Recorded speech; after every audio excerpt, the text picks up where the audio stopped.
So, let's talk about hope, specifically where we find it when it feels like there's none left. We're going to dive into this really powerful ancient image, a metaphor that speaks right into those parts of our lives that feel broken or, just finished. It shows us how hope can show up in the most unexpected places. Okay, so it all kicks off with this one verse from the prophet Isaiah. Now, at first glance, it might seem pretty simple, right? But this picture of a tiny new shoot of life springing out of an old tree stump, well, that's the foundation for everything we're going to talk about. It is such a powerful symbol for new beginnings. All right, let's really zero in on that main image, the stump. The verse invites us to look at what seems left behind, what's been cut down. And it's right there, in that image, that we can find a surprisingly deep reflection of our own experiences with loss and endings. So, what is a stump, really? I mean, we all know what it looks like. It's what's left over after a tree. Something that was once so tall and full of life gets cut down. It looks dead, kind of barren, stripped of all its beauty and promise. It's literally the picture of an ending. And this is where it gets personal. We all have these cut down places in our own lives, right?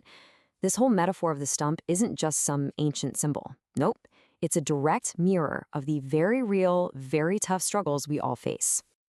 So, what do these stumps actually look like in our lives?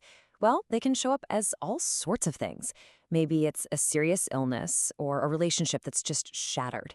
It could be the sting of betrayal or that constant knot of anxiety from financial insecurity. For others, it's the daily grind of addiction or a deep spiritual exhaustion or the overwhelming grief of losing someone you love. These are the things that make us feel completely cut down. And yeah, when you're right in the thick of it, life can feel exactly like that stump. It can feel silent, empty, totally hopeless.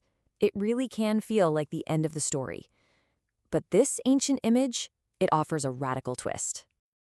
And here's where the whole story takes a turn. This is the pivot. Right into that place of devastation, Isaiah makes this completely unexpected promise. He says that from that dead-looking stump, something new is going to emerge, a tiny, fragile shoot. You know how it is, when we're hoping for a big change, we're often looking for some huge, dramatic miracle, right? Like a full-grown tree just appearing out of nowhere. But the reality this metaphor points to is, well, it's a lot quieter. It's something small, something fragile, something you could easily miss if you weren't looking for it. And that is the absolute key here. Hope doesn't always show up with a marching band. More often than not, it begins quietly, in the exact same places we had already decided were dead and gone for good. Okay, so this is where it gets really personal. The invitation here isn't just to, understand the metaphor. It's a challenge to actively start looking for these small beginnings in our own lives. It's a call to become a noticer of hope.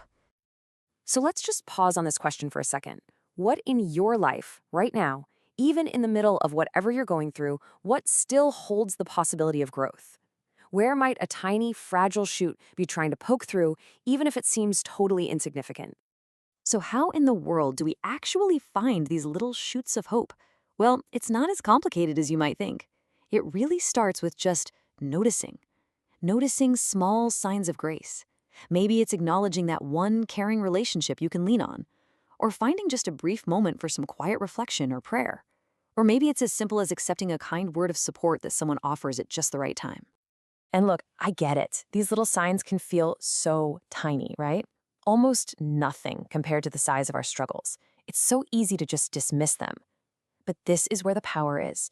Each one, no matter how small it seems, carries this undeniable promise of new life. So once we've actually spotted these little glimmers of hope, what's next? The amazing thing is, the next step isn't about forcing them to grow. It's about nurturing them. It's about creating a little space where that hope can start to take root.